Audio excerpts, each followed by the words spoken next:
Nós estamos ministrando sobre confissão no seguinte tema: há poder e cura através da confissão.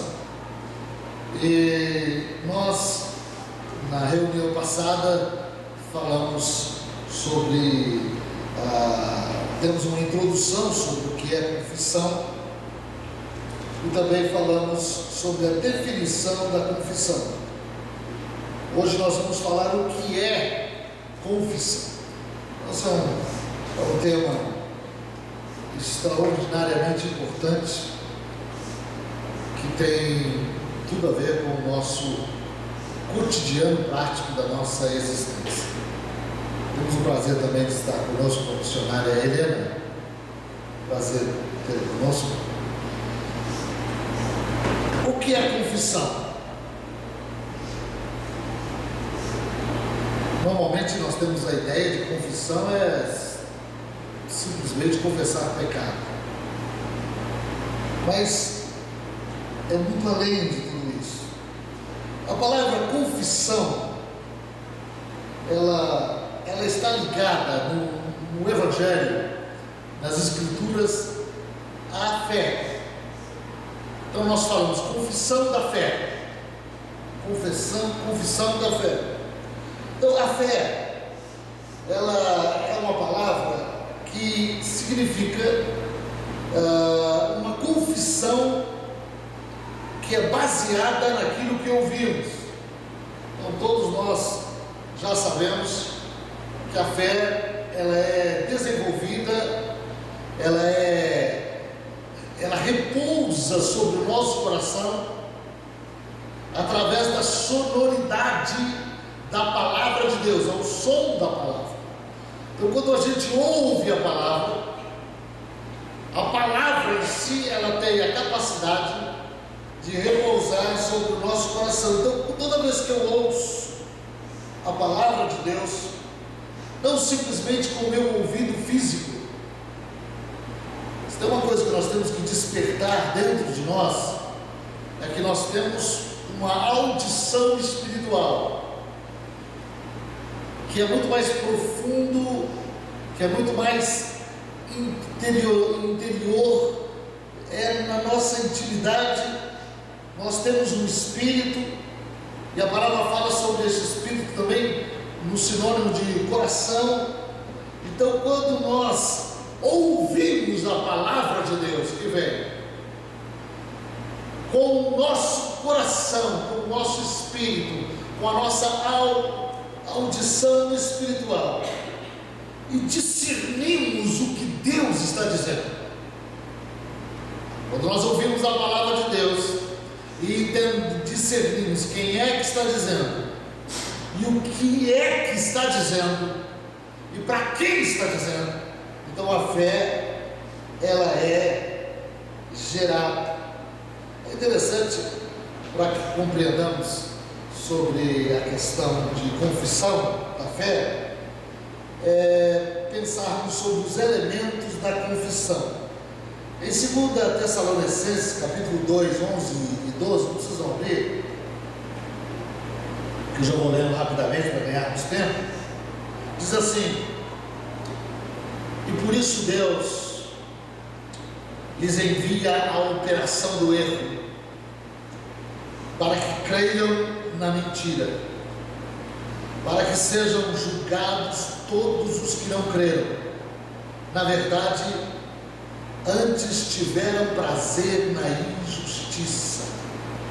Olha uma coisa interessante, que é uma questão de percepção da fé, como reconhecimento da palavra de Deus. A Bíblia diz que quando se ouve a palavra, mas não se tem na interioridade prazer na justiça. Antes a pessoa tem prazer na injustiça, na inverdade, na mentira, no engano. É permitida uma operação sobre esta pessoa chamada operação do erro, para que aquela pessoa creia na mentira. E diz a Bíblia que serão julgados todos os que não creram. Eu fiquei pensando sobre isso. Aonde é que está a força deste julgamento de Deus para aqueles que não dão crédito à palavra dele? Está dizendo prazer na injustiça. O que é prazer na injustiça? É não amar a verdade. É utilizar-se dos benefícios do engano, dos benefícios da mentira. Então eles não conseguem ter fé, não conseguem, porque estão se utilizando de outros benefícios que na verdade não são benefícios, mas momentaneamente, entre aspas, pode ser considerado benefício eu articular um engano, eu articular uma inverdade, eu articular algo que não esteja enquadrado naquilo que a palavra de Deus está nos dizendo. Mas olha que coisa interessante a questão da fé. Quero mostrar o lado positivo, não o lado negativo. Mas a todos quantos o receberam, aos que creem no seu nome, deu-lhes o poder de se tornarem filhos de Deus. Todos os que o recebem a Jesus, creem na autoridade do nome de Jesus, têm poder para se tornarem filhos de Deus. Uma questão muito interessante que não queremos sair do assunto, mas estando no assunto, mas ampliando um pouquinho. Até gostaria de ter falado isso na introdução desta parte, desta noite. Uma coisa muito interessante que Deus, Ele tem um grande mistério sobre o ser humano. Paulo, ele nos diz que no céu nós seremos semelhantes a Jesus. Não sabemos o que seremos, mas há uma coisa muito própria em Deus, principalmente em Jesus, que Ele ensina os discípulos, tanto que viveram com Ele, quanto os discípulos de hoje, a ter um comportamento divino, um comportamento de Deus. Ele nos desperta para a autoridade que temos quando estamos em Cristo. Ele nos desperta para as visões de um Deus que constrói, que faz, que levanta e que abate. Então, logo como irmãos do Senhor Jesus, nós estamos sendo preparados para sermos algo muito mais do que possamos imaginar. Mas esse preparo começa aqui, na questão de ouvir a voz de Deus. Então, quando eu recebo Jesus, e quando é que eu creio no nome de Jesus, e quando é que eu passo a ter o poder de me tornar um filho de Deus, que não é só ser filho de Deus, é exercer o direito e a função de filho de Deus. Tudo começa numa entrega pessoal a Deus. É não somente crer, mas também receber a pessoa de Jesus. Já pensou sobre isso? Que muitos entendem que receber Jesus é receber apenas o Salvador. Mas antes de Salvador, Ele é Senhor. Então imagina você estar lá na sua casa, e lá quem manda na sua casa, lá quem manda na casa é o Márcio. Quem manda ela, eu mando nela. Você manda nela.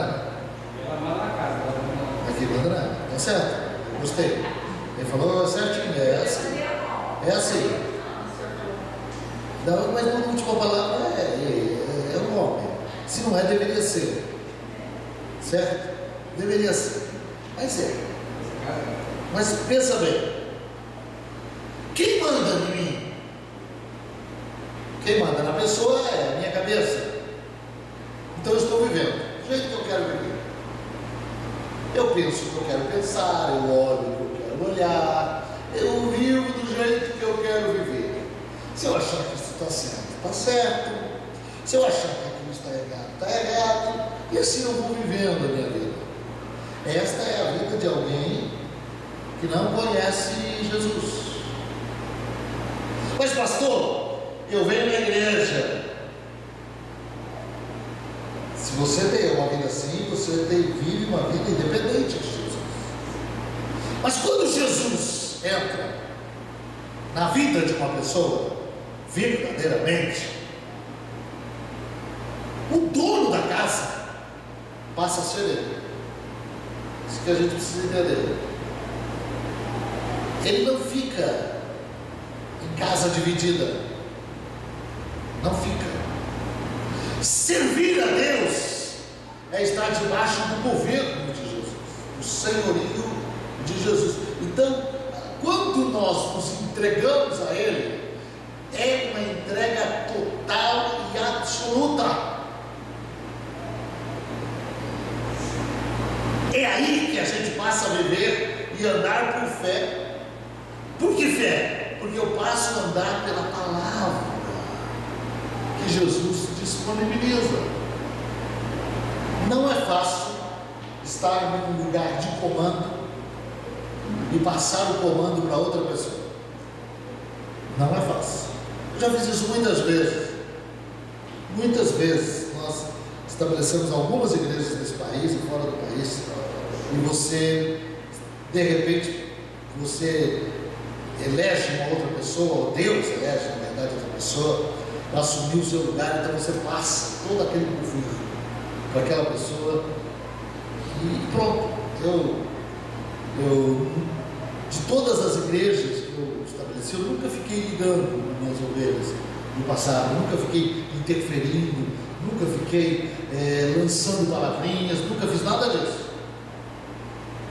Nunca. Porque mudou o governo. O governo é outro.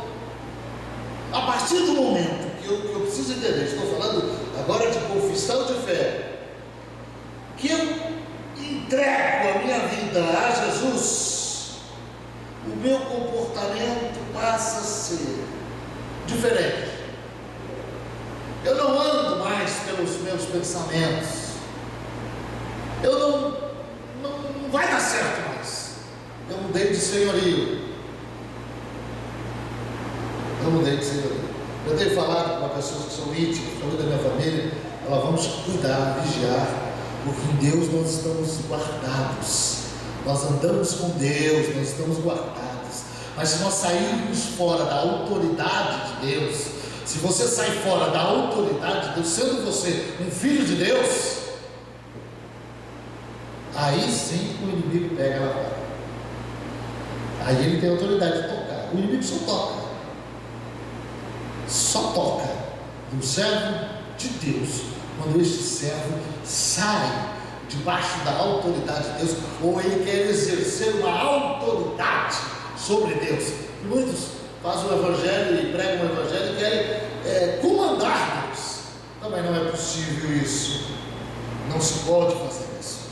Mas a fé é exatamente esta palavra que Deus coloca no meu coração pelo Espírito Santo. Eu entendo que é uma coisa tão interessante, queridos, que quando a gente aprende a ouvir o Espírito de Deus, ele vai nos levando sempre a lugares mais altos, sempre a lugares mais altos, sempre. Ele vai nos leva, nos dá algumas missões, você vai até, mas daí vai te levando e te ensinando também a levantar pessoas, a elevar pessoas. Mas há um ponto muito interessante, no sentido de que a fé, ela é do Espírito, ela é daqui de dentro, ela não é dos 5 sentidos. Deus não fala aqui. fala na percepção humana, naquela estratégia, capacidade humana de conhecimento. A gente vai crescendo, vai desenvolvendo. Eu estou com 52 anos. Há mais de 30 eu sirvo a Deus tempo integral. Então eu tenho uma noção de pessoas, só de olhar assim eu tenho uma noção. Isso não é discernimento, exatamente discernimento espiritual, é uma vivência. Você vai vendo, você vai percebendo determinadas coisas, você já tem a maturidade de suportar aquelas situações. Mas o que eu estou falando não é simplesmente uma coisa humana. A fé não é coisa humana. A fé, ela é de Deus. Então, olha como é que Deus faz. Você perceber que Jesus imita Deus e nós imitamos Jesus. É sempre o mesmo processo. Olha no Velho Testamento, ou melhor, no Novo Testamento, Tiago fala assim: assim também a fé, se não tiver obras, é morta em si mesma. Assim como o corpo sem espírito está morto, assim também a fé sem obras está morta. Isso o que quer dizer? A fé é a palavra do Espírito de Deus que vem no teu coração. Ela repousa, mas ainda não é fé. Ela repousa. Deus falou: eu creio no meu coração. Jesus está me dando um comando: eu creio no meu coração. Mas ela só tornar-se a fé se eu agir à altura dela,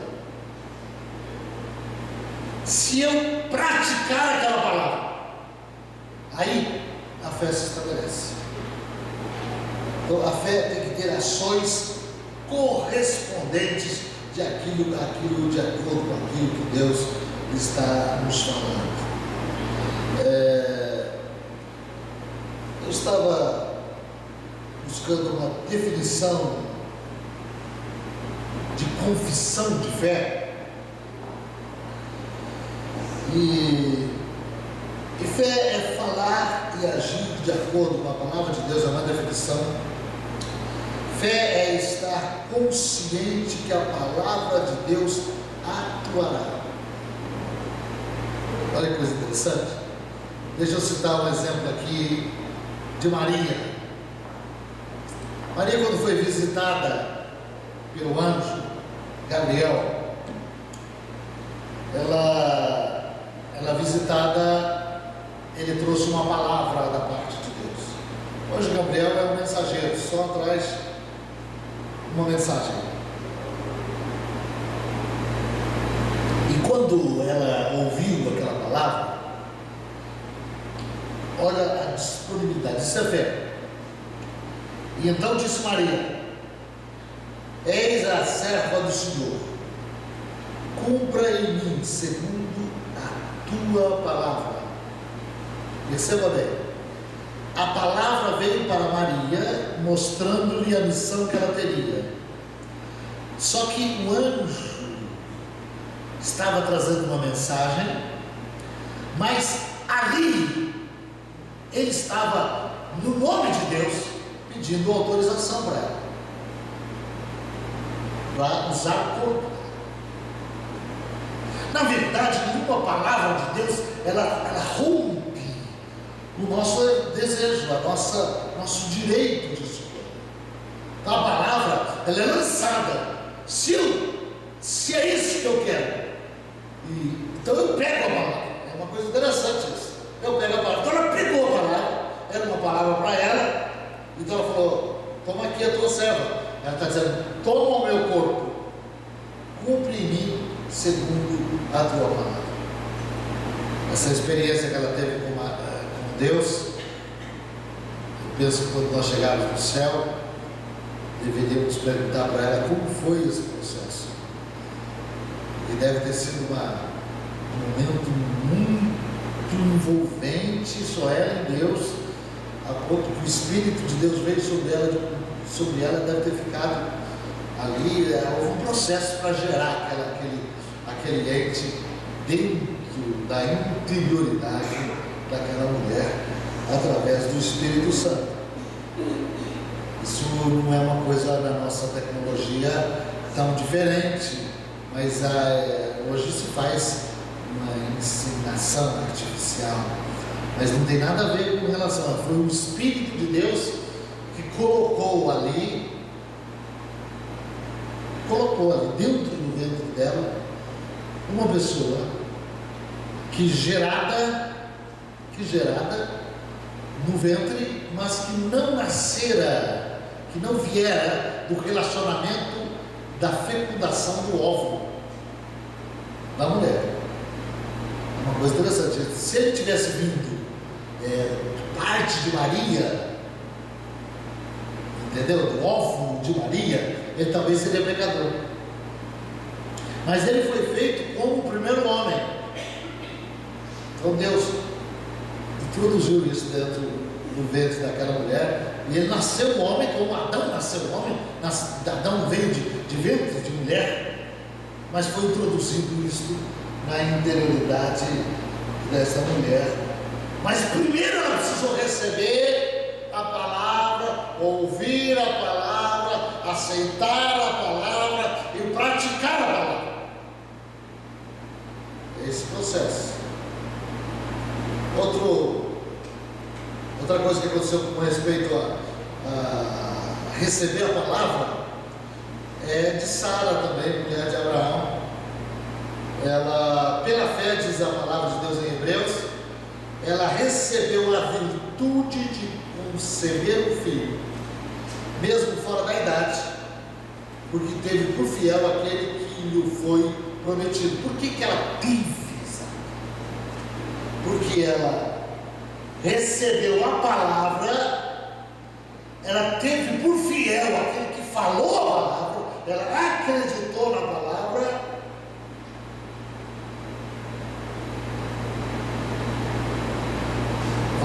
vamos dizer que nós não temos crianças, teve que ter tido um relacionamento sexual. Abraão, que era o nome do seu pai, depois passou a ser Abraão, seu pai do seu marido, estava amortecido com relação à relação, já não funcionava. Sara já tinha passado todo esse processo de mulher que já não pode mais ter filho, passou da menopausa, já de idade bem avançada. Teve que haver a relação, nesse caso, é fé. Deus falou, então vamos lá. Não é porque é interessante? Para a mulher até mais fácil, para o homem, um milagre extraordinário. Não é? Não tinha, na idade de Abraão, nem Viagra funcionava. Mas Deus operou. Você viu todo o processo? Então veio do espiritual e eu recebo. Então, resumo dessa parte aqui, para compreender o que é confissão. Confissão é dizer o que Deus diz. Confissão é baseado na palavra de Deus. A palavra não pode, não vai falhar. Eu estou lendo um livro sobre livros, sobre leitura, tema principal. E é muito interessante esse livro que fala do milagre que existe na invenção de um livro, como que um vai aprendendo com o outro, como que um vai imitando o outro, como que ninguém é totalmente original. Queridos, ninguém é totalmente original, a não ser Deus. O conhecimento que se tem nas Escrituras não se encontra em nenhuma outra fonte de sabedoria, e a palavra dele, ela é testada e aprovada. Então, em terceiro lugar, como Deus utiliza ou utilizou a confissão. Interessante, Deus confessa. A fé. Deus sempre proclama as coisas antes da manifestação. É algo tremendo isso. Em Gênesis, no capítulo de 1 a 27, fala sobre a criação. Olha que coisa interessante. Deus não falou: está tudo escuro. Se Ele falasse isso, permaneceria escuro. Mas Deus falou o resultado desejado. Ele falou o que queria que acontecesse. Então Ele queria luz. E Ele disse: haja luz. E a luz nasceu no meio das trevas. Ele confessou a luz e Ele recebeu a luz. Hebreus 1:3 diz assim: segundo Ele, o resplendor da sua glória e a sendo Ele, está falando de Jesus, o resplendor da sua glória e a expressa imagem do seu ser, sustentando todas as coisas pela palavra do seu poder. Falei de Deus, aqui estou falando de Jesus. Hebreus está falando de Jesus, que Ele é o resplendor da glória e a imagem exata de Deus, a única imagem que se manifestou no mundo, autenticada, comprovadamente ser divina, é a imagem de Jesus. E ainda não foi aprovado por Deus, anteriormente falando, já desde do começo da palavra, Deus fala sobre a questão de formar, de fazer imagem. Então aqui, queridos, nós temos que entender que Jesus é a imagem do ser de Deus. E quando Jesus fala, Ele fala exatamente. Você não vê Jesus titubeando, desequilibrando, tornando uma palavra disforme. A mesma coisa que Deus fala, Ele fala. Como que Deus faz? Deus chama as coisas à existência. Nós temos que aprender. Jesus aprende com Deus, nós aprendemos com Jesus. Nós também aprendemos com Deus. Mas a imagem de Jesus nos dá um impacto muito maior, porque revela melhor os mistérios de Deus. Mas vamos lá para o Antigo Testamento. Abraão, esse que teve um filho, Isaac, cuja mulher é Sara, que acabei de falar, o nome que seu pai deu a ele é Abraão. Abraão significa pai pequeno, pai humilhado. Que nome o pai de Abraão deu a ele? Parece que essa família teve uma mania de colocar nomes ruins nos seus filhos. Pai humilhado. Aí Deus, mais ou menos um ano antes, fala com ele: você vai mudar o teu nome. Eu mudo o teu nome. A partir de agora, você não vai mais se chamar Abraão. A partir de agora você vai se chamar Abraão. Essa inflexão no hebraico, já muda completamente. É pai de muitas nações, antes de ter filho. Ele ficou um ano. Deu uma ordem, possivelmente, a Bíblia não fala isso, mas deve ter dado uma ordem para todos os seus servos, para todo mundo. Ninguém vai mais chamá-lo de Abraão. A partir de agora vamos chamá-lo de Abraão.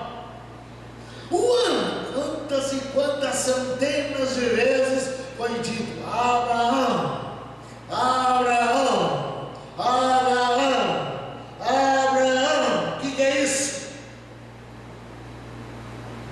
É a confissão. Olha que coisa interessante. A confissão é a parte que ele foi criando, é o processo de fé. Ele foi criando. A fé, queridos, ela começa, mas ela tem que ser desenvolvida. E ele foi confessando aquilo, ele foi confessando aquilo, e ele foi confessando, e falava: Abraão, Abraão, toda a palavra, ela soa no universo.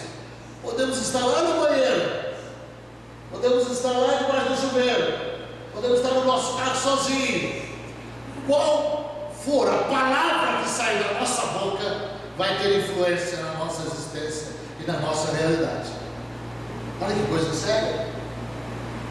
Olha que coisa séria. Então foi chamando Abraão, ele continuou aquela confissão de fé, a profecia de Deus ia sendo chamada. Esse homem será pai de muitas nações. Quanto mais ia falando, mais se produziu o efeito e a manifestação ia chegando. E diz a Bíblia que o Senhor visitou Sara, como tinha dito, ele fez o que lhe havia prometido, e Abraão foi o mesmo da raça hebraica. Todo judeu é chamado de filho de Abraão, porque é filho de Abraão. Eu estava lendo hoje, na minha leitura, o livro de Cantares, e o livro de Cantares foi escrito por Salomão. E Salomão chama o seu amor minha irmã, amada minha. O judeu tem costume de chamar de irmão, porque de fato todos eles são descendentes da mesma pessoa. Queridos, Abraão, então, é um exemplo para você entender a necessidade de eu confessar a palavra, de eu confessar a promessa de Deus. Deus, ele vai falando. Diz a palavra de Deus: Deus não é homem, diz Números, para que minta, para que fale mentira. Tudo que ele fala, diz o texto, é verdade. Nunca ele fala mentira. Ele não brinca, ele fala sempre a verdade. Nem filho do homem, ele não é homem, então ele está dizendo que o homem mente, mas ele está dizendo que ele não é homem e ele não mente. Nem filho do homem para que se arrependa. Ele não mente, também não se arrepende, porque ele não fala nada de engano. Daí diz assim: porventura, tendo dito, não fará? Ou havendo falado, não cumprirá? Eis que recebi mandamento de abençoar, pois ele tem abençoado, e não posso revogar. O profeta está dizendo: Deus falou, eu só posso falar o que Deus falou. Eu não posso falar outra coisa que Deus não tenha falado, porque se eu falar outra coisa que Deus não tenha falado, não vai dar certo. Eu tenho que falar o que Deus falou, porque tudo que Ele falou vai funcionar. E diz Romanos 3, 4, do mesmo modo, antes seja Deus verdadeiro, como está escrito, para que sejas justificado em tuas palavras e venças quando fores julgados.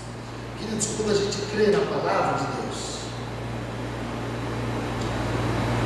tudo que eu criei será verídico, cumprir-se-á. Eu não posso duvidar diante disso. Não há problema. Quem anda pelo caminho da sinceridade e da verdade, anda pelo caminho sólido. Estava tendo conhecimento de um livro que foi escrito, recentemente lançado. Eu não me lembro o nome do autor, mas ele é um autor famoso. Ele escreveu um livro agora sobre o inferno, baseado na obra de Dante Alighieri, A Divina Comédia, que é o livro mais famoso da literatura secular, e que já se escreveu, foi secular, independente da Bíblia, fora da palavra de Deus. Ele fala uma coisa interessante nesse livro, que é um livro, uma história, e debaixo de uma fonte de pesquisa exaustiva. Ele diz algo o seguinte, que que no inferno, e ele pesquisando também a obra de Dante Alighieri, ele falou que no inferno os que vão sofrer mais não são os pecadores mais inveterados, mas são aqueles que conheceram a verdade, ou conhecem a verdade, e ficam neutros com relação ao que se deve fazer, não tomam parte. Que coisa interessante. É sério? Queridos, a palavra nos convida a não ficar neutro, a me posicionar agora. Se tem uma coisa que eu tenho que ter, que você tem que entender, que eu gostaria que isso, que poder abrir a mente, o coração da pessoa, mas eu não posso, nem Deus faz isso, mas o Espírito de Deus é que traz esse convencimento de que nós somos individuais. Ainda que estejamos casados. Minha mãe estava me dizendo hoje que amigos nossos que vão comemorar 70 anos de casamento. Ainda que estejamos 70, 90 anos juntos, a palavra de Deus diz individualidade na relação de fé. Temos a responsabilidade pessoal e cada um, e não adianta segurar no calcanhar de outra pessoa que não te ajuda a subir. Você vai ter que subir sozinho. Fala, Luciano, você vai ter que subir sozinho.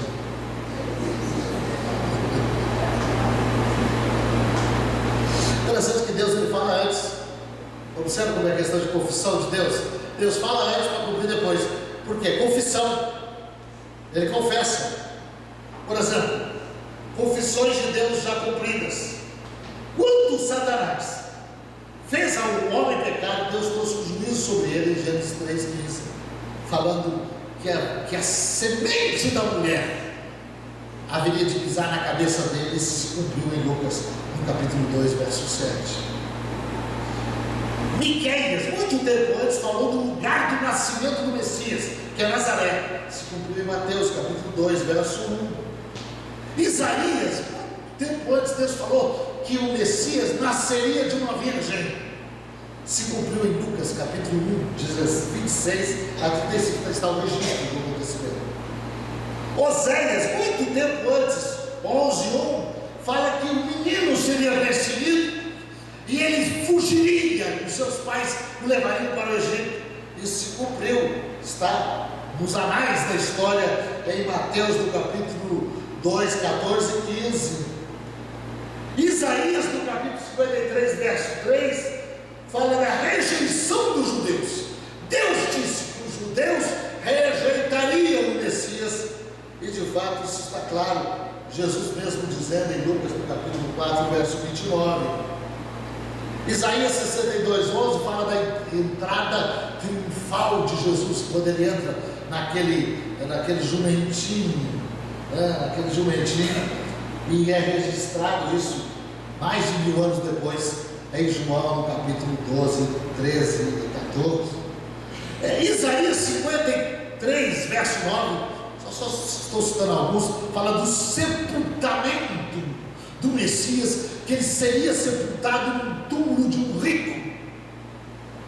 E está isso registrado em Mateus, capítulo 27, 57 a 60. Deus falou no Salmo 16, verso 10, sobre a ressurreição. Está registrado em Mateus, no capítulo 28, verso 9. Essas são apenas, mas tem centenas de palavras dadas por Deus. Então, perceba o que eu quero dizer, o que eu estou argumentando. Eu estou mostrando que Deus confessa estritamente o que Ele quer. Então, através do Velho Testamento, nós vamos entender então que confessar é profetizar, levar adiante, proclamar, falar em lugar de Deus. Então, os profetas do Antigo Testamento, eles ouviam a voz de Deus no seu coração.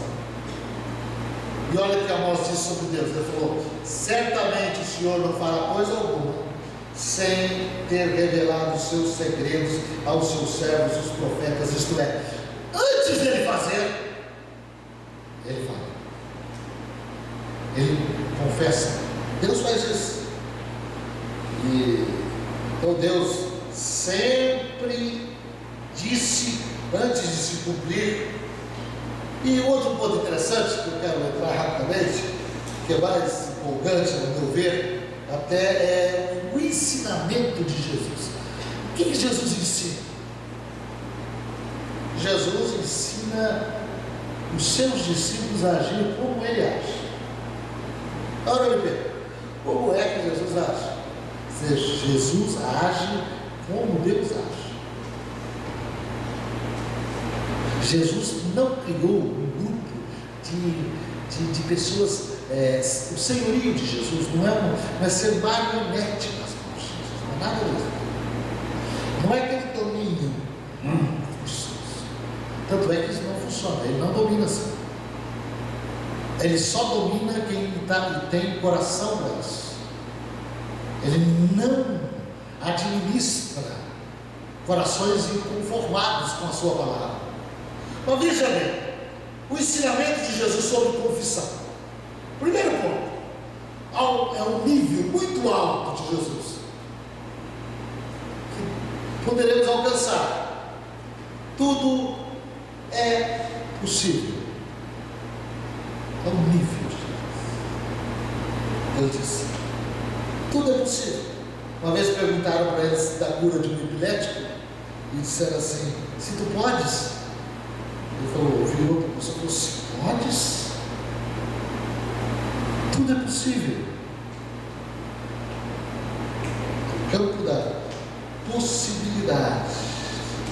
Outra frase de Jesus: as coisas que são impossíveis aos homens são possíveis a Deus. Aí entra a esfera da fé. Não pode, não há possibilidade. Então Jesus disse: é possível. Então eu devo aprender a crer.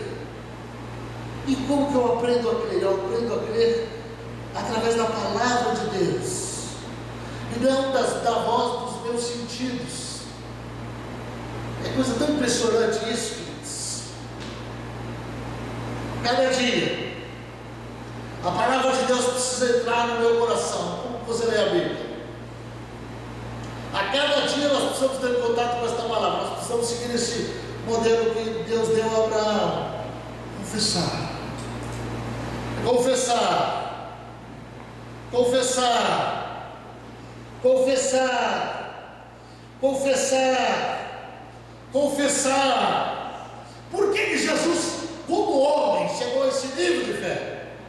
Porque ele nunca titubeou, ele nunca transpassou palavra nenhuma, ele se afirmou. Nós ministramos não sei se foi nesse final de semana ou outro, só quando Jesus ele usa a expressão ali: amaldiçoou a figueira. Aí Jesus disse: nunca mais haja fruto de ti, na figueira. E a figueira secou-se inteiramente. Figueira sem frutos, ele secou-se. E o que ele está dizendo? Ele expressou o seu desejo sobre uma árvore para utilizá-la como uma ilustração. Sejam os defensores da natureza contra ou a favor, ele mandou se secar uma árvore e pronto. E assim aconteceu, porque ele entendeu que aquela árvore seca valeria mais do que aquela cheia de folhas, no sentido de produção de conhecimento. E depois que ele fez isso, ele ensina os seus discípulos a fazerem a mesma coisa. O que eles ensinam? Ele ensina a crer com o coração. O que ele ensina? Confessar com a boca. E o que ele ensina? Destruir cortar a principal barreira que nos impede de fluir em Deus, que é a falta de perdão. Os nossos rancores, queridos. Nós falamos no domingo sobre isso, é um assunto delicado, não saboroso, mas necessário. É talvez o principal problema nosso, porque feridos somos. Permanecer ferido é uma decisão nossa. Liberar perdão é o segredo para fluir a fé e a autoridade de Deus. Queridos, eu posso obter aquilo que eu expresso. Eu te pergunto, qual é o teu sonho? Aí eu acredito, nós podemos dizer muitas coisas, mas eu lhe digo, o que você tem feito para chegar a este alvo? Aí você diz assim, eu faço isso, eu faço aquilo. Façamos uma visão com sinceridade, porque o servo de Deus é uma pessoa que sabe das suas limitações. Nós estávamos no sábado agora, no aniversário, e a Maílda começaram a elogiar muito ela, começou a falar, ela pegou a palavra e falou, não é bem assim, a gente também tem uns defeitos, tal.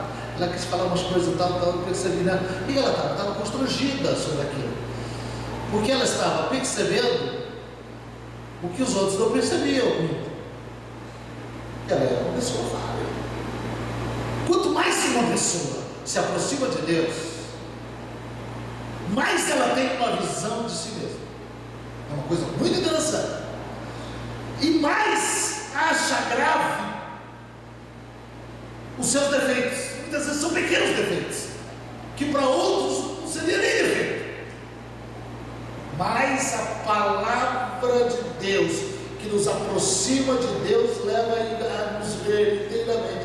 E uma pessoa que está diante de Deus, ele assume a graça de Deus com tranquilidade, mas não deixa de reconhecer que toda glória, toda honra e todo louvor pertence ao nosso Deus. Vamos dar uma salva de palmas.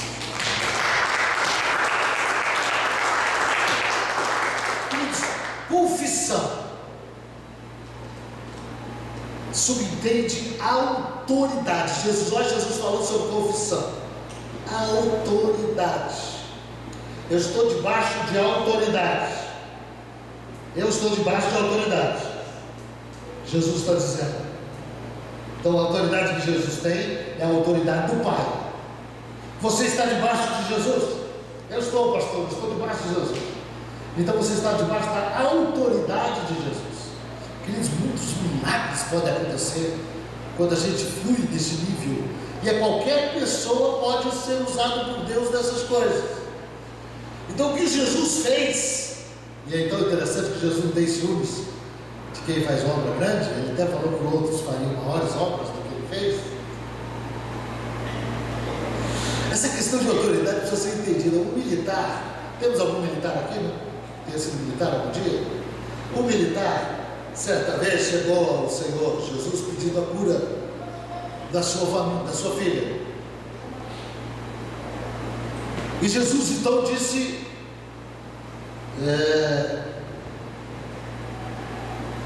queria. Ele disse: não precisa ir. Ele disse: dê uma palavra. Dê uma palavra. Porque ele disse, sou homem sujeito à autoridade. Eu tenho autoridade. Se eu digo, os outros fazem.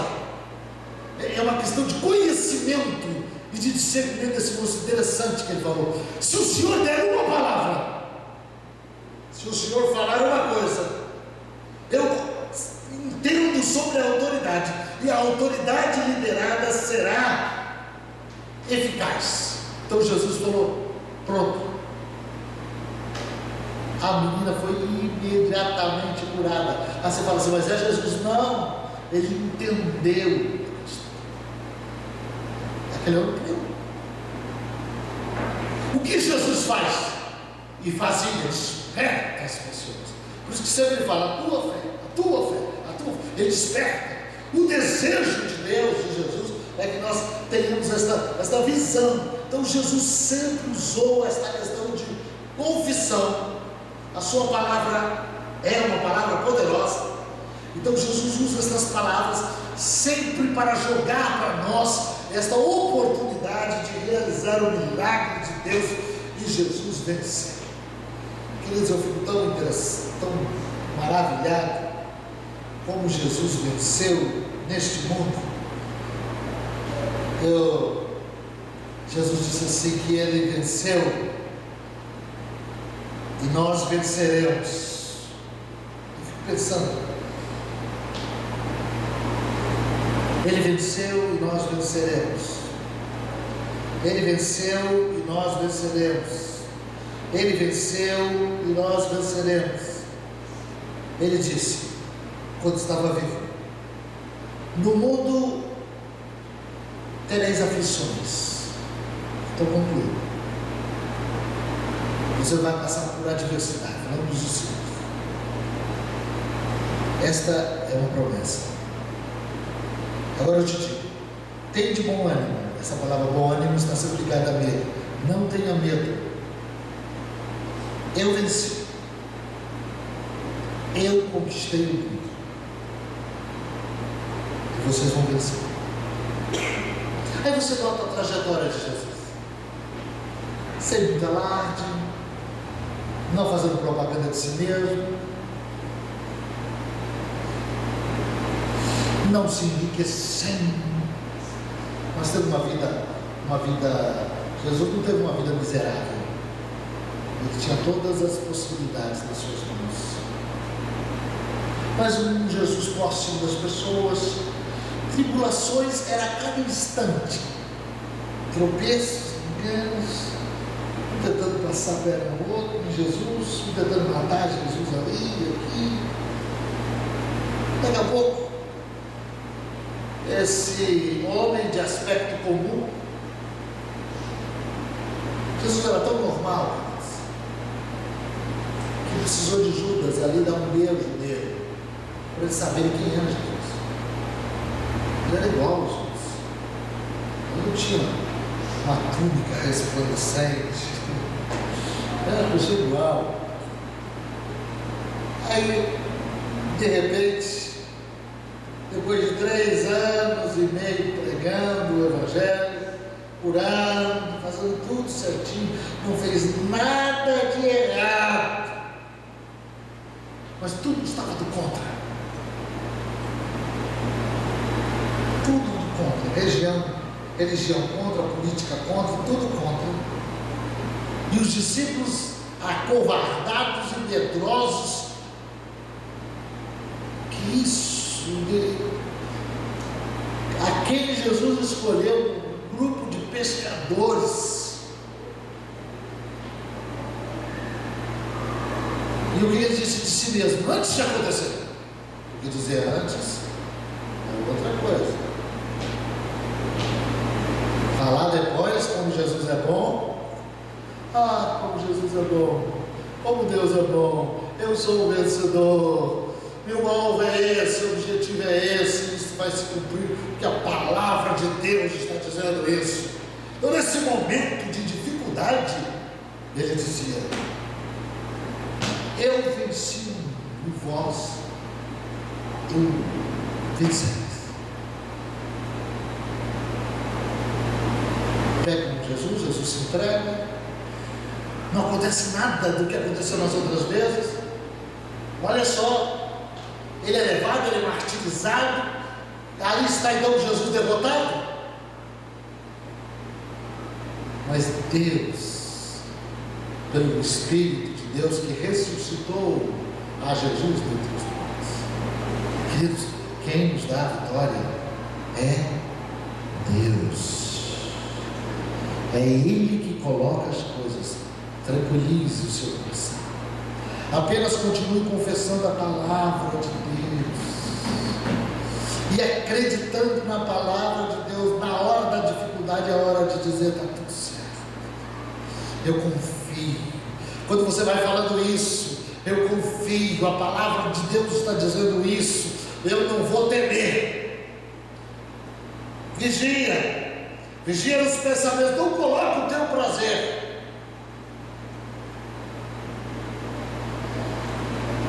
Eu estou tendo força. Estou num processo hoje muito maior na minha vida de cuidar do que eu vejo, principalmente do que eu vejo.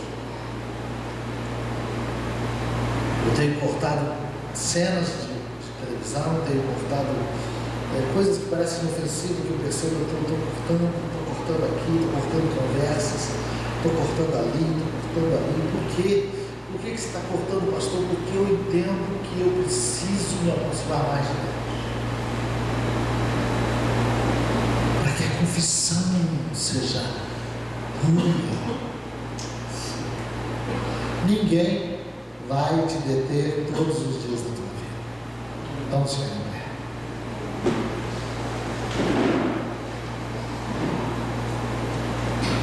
Feche os teus olhos.